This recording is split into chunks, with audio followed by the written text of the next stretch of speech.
a menos que, o que era improvável, o padre Gold tivesse convidado o irmão Cornuer para sentar-se com eles. O leitor terminou as notícias e Dom Paulo entrou na sala. Flectamus genua, entoou o leitor. As legiões de hábito dobraram o joelho com precisão militar, enquanto o abade abençoava o seu rebanho. Levate. As legiões levantaram-se. Dom Paulo tomou o seu lugar na mesa especial e olhou para a entrada. Gold deveria trazer os outros. Até ali, as suas refeições tinham sido servidas na casa dos hóspedes, para evitar sujeitá-los à austeridade da alimentação frugal dos monjas. Quando os hóspedes chegaram, procurou pelo irmão Cornuer, mas não o viu entre eles. Por que esse oitavo lugar? Murmurou para o padre Gold, depois de todos sentados. Gold pareceu surpreso e sacudiu os ombros. O escolástico ocupou o lugar à direita do abade e os outros tomaram os demais, deixando vago o assento à sua esquerda. Dom Paulo voltou-se para chamar o irmão Cornuer para a mesa, mas o leitor começou a entoar o prefácio antes que o monge o visse. Oremos, respondeu o abade, e as legiões se curvarão. Durante a bênção, alguém se esgueirou silenciosamente para a sua esquerda. Dom Paulo fez uma carranca, mas não levantou os olhos para identificar o culpado. Durante a oração Spiritus Sancti, Amen. Sedete, disse o leitor, e as fileiras começaram a ocupar os bancos. O abade olhou zangado para a figura a seu lado. Poeta? O lírio ofendido curvou-se exageradamente e sorriu. Boa noite, senhores. Ilustre mestre, distintos anfitriões, discursou ele. Que temos para esta noite?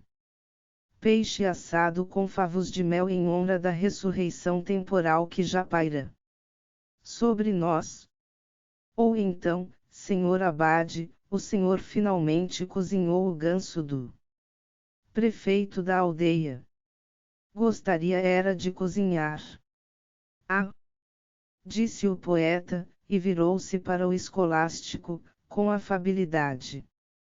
Nesta casa goza-se de uma excelente cozinha, mestre Tadju.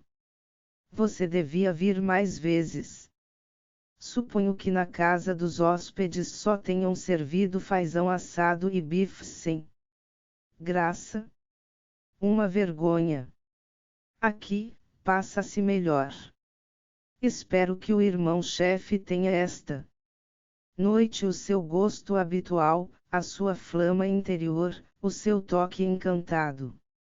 Ah, o poeta esfregou as mãos e sorriu esfomeado. Talvez tenhamos falso porco com milho aí a Frei João. Parece interessante, disse o escolástico. O que é? Uma espécie de bicho gorduroso com milho queimado, feito em leite de jumenta. Uma especialidade dos domingos. Poeta? Disse o abade rispidamente, depois ao mestre, peço desculpas pela presença dele. Não foi convidado. O escolástico olhou para o recém-chegado com um ar distante e ao mesmo tempo divertido. O meu senhor Anegan, também, mantém vários bobos na corte, disse a Paulo. Conheço bem a espécie. Não é necessário que o senhor se desculpe por ele. O poeta pulou do seu banco e curvou-se profundamente diante do mestre. Permita-me pedir desculpas pelo abade, lugar dele por mim, senhor. Gritou com sentimento. Continuou curvado por um momento. Os outros esperavam que terminasse as suas bobices, mas ele, de repente, deu de ombros, sentou-se e fincou um espeto na ave fumegante que o postulante depositara diante deles numa bandeja, arrancou-lhe uma perna, mordiu-a com gosto. Todos o observavam com pasmo. Suponho que você tenha razão em não aceitar as minhas desculpas por ele, disse por fim, ao mestre. O escolástico enrubesceu. Antes de pôr você para fora, seu verme, disse Gollum, vamos verificar a profundeza da sua iniquidade. O poeta balançou a cabeça e mastigou com um ar pensativo. É bem profunda. Na verdade, admitiu. Um dia Gollum ainda se sai mal com esse jeito brusco, pensou Dom Paulo. Mas o padre moço estava visivelmente aborrecido e procurava conduzir o incidente ad absurdum de modo a encontrar terreno para esmagar o bobo. Peça desculpas pelo seu anfitrião, poeta, mandou ele, e explique-se ao mesmo tempo. Deixe, padre, deixe, disse Paulo depressa. O poeta sorriu benignamente para o abade. Não faz mal, meu senhor, disse ele. Não me importo nem um pouco de pedir desculpas pelo senhor. O senhor pede por mim, eu pelo senhor, não é isso próprio da caridade e da boa vontade? Ninguém precisa desculpar-se a si mesmo, o que é sempre tão humilhante. Pelo meu sistema, porém, pede-se desculpas por todos, e nunca por si. Somente os oficiais pareciam achar graça nas palavras do poeta. Aparentemente, a expectativa de humorismo era suficiente para se ter a ilusão do humorístico. O comediante podia provocar o riso com os gestos e a expressão, não importa o que dissesse. Mestre Taddeo sorria como se assistisse à exibição desajeitada de um animal ensinado. Portanto, continuava o poeta, se o senhor me tivesse permitido servir como seu humilde ajudante, nunca teria tido de fazer tudo sozinho. Como seu delegado de desculpas, por exemplo, eu poderia ter delegação sua para oferecer contrição a hóspedes importantes pela existência de percevejos nas quemas, e aos percevejos, pela súbita mudança de comida. O abade dominou um impulso de esmagar o pé descalço do poeta com o calcanhar de sua sandália. Deu-lhe um pontapé nos tornozelos, mas o bobo insistia. Assumiria toda a culpa em lugar do senhor, naturalmente, disse ele, mastigando a carne branca com barulho. É um ótimo sistema, esse. Estou pronto a pô-lo à sua disposição, eminentíssimo escolástico. Estou certo de que você o achará conveniente. Tenho ouvido dizer que se deve inventar e imaginar sistemas de lógica e metodologia antes que a ciência avance. Nessas condições, o meu sistema de desculpas negociáveis e transferíveis seria de particular valor para você, mestre Taddeo. Seria? Sim. É uma pena. Alguém roubou o meu animal de cabeça azul. Animal de cabeça azul.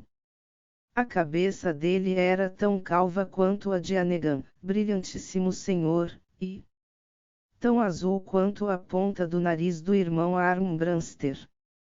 Tencionava dá-lo de presente a você, mas algum covarde furtou-o antes da sua vinda. O abade cerrou os dentes e pôs o calcanhar em cima dos dedos do pé do poeta. Mestre Tadeu tinha a testa um pouco enrugada, mas parecia decidido a destrinchar o obscuro sentido das palavras do bobo. Precisamos de um animal de cabeça azul? Perguntou a seu assistente. Não, senhor, não vejo qualquer necessidade de obtê-lo. Mas a necessidade é clara, disse o poeta. Dizem que você está fazendo equações que algum dia reconstruirão o mundo. Dizem que uma nova luz está aparecendo. Se vai haver luz, alguém tem de levar a culpa pela escuridão que passou. Ah, daí o animal. Mestre Tadeu olhou para o abade. Um gracejo sem muita graça. É o melhor que ele sabe fazer. Repare que ele não tem qualquer função aqui. Mas vamos falar de coisas. Razoa. Não, não, não? Protestou o poeta. Brilhante senhor, você não percebeu o que eu quis dizer. O animal deve ser elevado e honrado, e não censurado. Deve ser coroado com a coroa que São Liboetes mandou a você, e receber agradecimentos pela luz que se levanta. Liboetes é que deve ser carregado de culpas e convidado ao deserto. Dessa maneira, você não terá de usar a segunda coroa. Aqui tem espinhos. O seu nome é responsabilidade. A hostilidade do poeta aparecerá às claras. Ele não mais tentava se fazer bobo. O mestre olhou-o friamente. O calcanhar do abade mexeu-se sobre o pé do infeliz. Mas, outra vez, teve piedade dele, ainda que a contragosto. E quando disse o poeta o exército do seu patrão vier tomar a abadia, o animal será colocado no pátio e ensinado a berrar, não há ninguém aqui senão eu. Ninguém aqui senão eu, cada vez que passar um estrangeiro. Um dos oficiais levantou-se de seu banco com um grunhido de raiva e, instintivamente, levou a mão ao sabre. Começou a puxá-lo para fora da bainha e alguns centímetros de aço brilharam como um aviso ao imprudente. O mestre segurou-o pelo pulso e tentou forçá-lo a repor o sabre no lugar, mas foi como se tentasse mover o braço de uma estátua de mármore.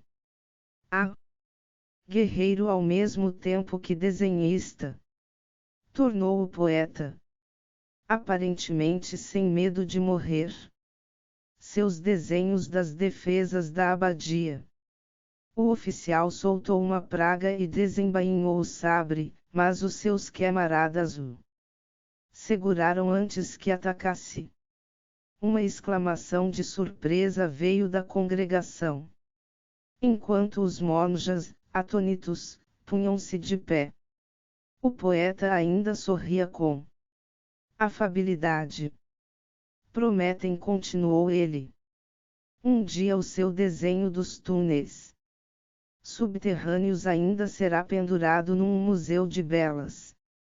Ouviu-se um ruído surdo embaixo da mesa. O poeta parou no meio de uma dentada, tirou um osso da boca e foi ficando pálido. Mastigou, engoliu e continuou a empalidecer. Olhou para cima com um ar abstrato. O senhor está me esmagando, murmurou ele, de lado. É só o que você diz? Perguntou o abade, e continuou a esmagar. Acho que estou com um osso atravessando na garganta, admitiu o poeta.